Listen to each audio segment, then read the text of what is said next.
বস, টাকা পয়সা তো অনেক হয়েছে, একটু সাবধানে রাখেন।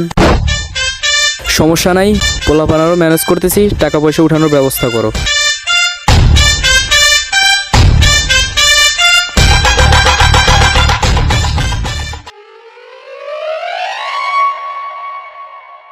আহিনি কি আর কোনো ক্লায়েন্টের ফোন তো নাহে না, কেমনে কি কোন শালির বিটি আবার ফোন দেয় রে? বস বসেন। হ্যালো, পান কই আমার?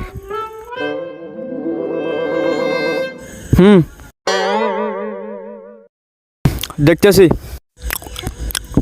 না না, গরু কাটতে পারবো না, সিরিয়াল নাই। আমি আপনার সাথে রাতে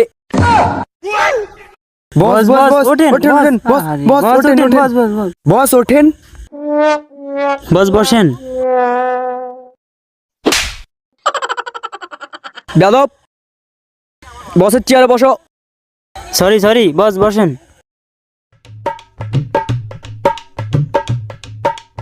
নেক্সট টাইম যেন না দেখি। না, বডিগার্ড দুইটার সামনে ভাব নিতে যায়, গালের ভিতরে বালি ঢুকে গেল গা, দাঁতের ভিতরে কিস কিস করে। ধর নাকের পো ধর। বস, এবার তো সুজন স্যার গরুটা তো কিনতে পারলাম না।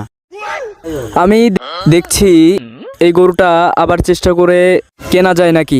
সমস্যা নাই তো, এই গরুর হুগা মেরেই তো আমার এই রাজপ্রাসাদ সাম্রাজ্য। সমস্যা নাই, লোক ঠকিয়ে ভালো টাকা ইনকাম করেছি, দেখে আর গরু পাওয়া যায় নাকি।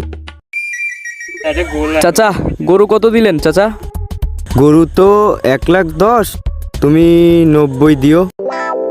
না চাচা, বেশি হয়ে যায়, 10,000 দেই। 22 হালার পুঁতে কয় কি রে? 10,000 কেমনে হয়?